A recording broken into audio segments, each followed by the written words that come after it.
தந்தை,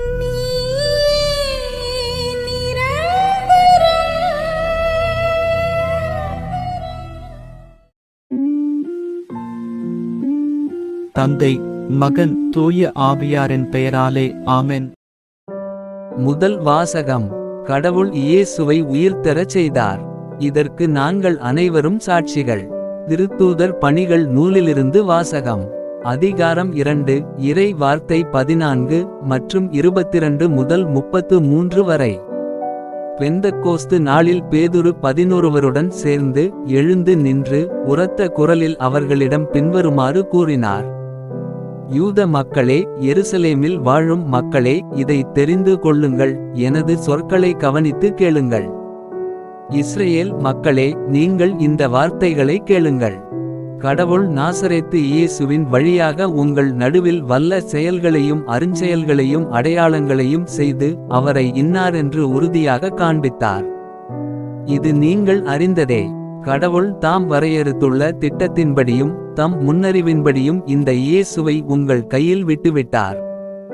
நீங்கள் திருச்சட்டம் அறியாதார் மூலம் அவரை சிலுவையில் அறைந்து கொன்றீர்கள். ஆனால் கடவுள் அவரை மரண வேதனையினின்று விடுவித்து உயிர்த்தெழச் செய்தார்.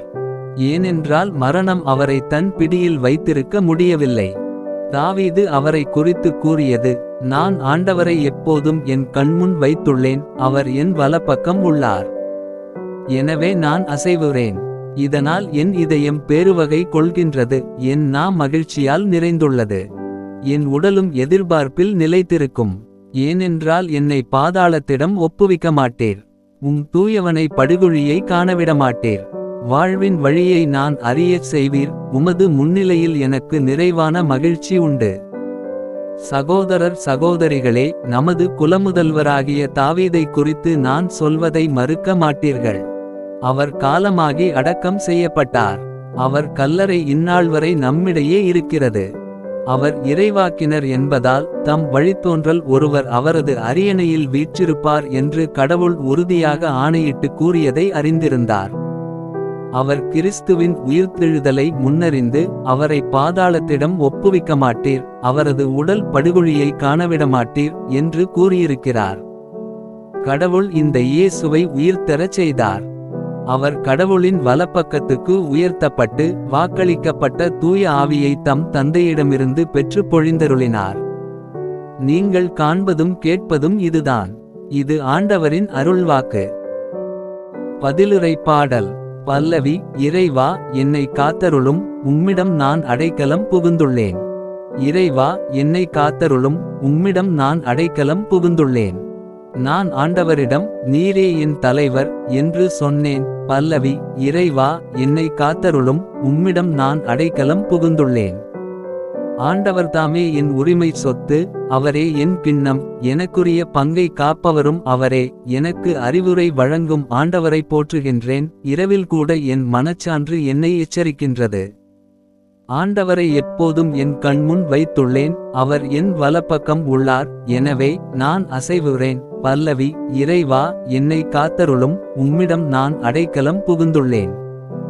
என் இதயம் அக்களிக்கின்றது, என் உள்ளம் மகிழ்ந்து துள்ளுகின்றது, என் உடலும் பாதுகாப்பில் நிலைத்திருக்கும். ஏனெனில் என்னை பாதாளத்திடம் ஒப்புவிக்க மாட்டீர், அன்பனை படுகொழியை காணவிடமாட்டீர். பல்லவி. இறைவா, என்னை காத்தருளும், உம்மிடம் நான் அடைக்கலம் புகுந்துள்ளேன். வாழ்வின் வழியை நான் அறியச் செய்வீர். உமது முன்னிலையில் எனக்கு நிறைவான மகிழ்ச்சி உண்டு. உமது வலப்பக்கத்தில் எப்போதும் பேரின்பம் உண்டு. பல்லவி. இறைவா, என்னை காத்தருளும், உம்மிடம் நான் அடைக்கலம் புகுந்துள்ளேன். நற்செய்திக்கு முன் வாழ்த்தொலி. அல்லேலுயா, அல்லேலுயா. ஆண்டவர் தோற்றுவித்த வெற்றியின் நாள் இதுவே. இன்று அக்களிப்போம், அகமகிழ்வோம். அல்லேலுயா. நற்செய்தி வாசகம். என் சகோதரர்களிடம் சென்று அவர்களை கலிலேயாவுக்கு போகுமாறு சொல்லுங்கள். அங்கே அவர்கள் என்னை காண்பார்கள். மத்தேயு எழுதிய தூய நற்செய்தியிலிருந்து வாசகம். அதிகாரம் 28. இறை வார்த்தை 8 முதல் 15 வரை.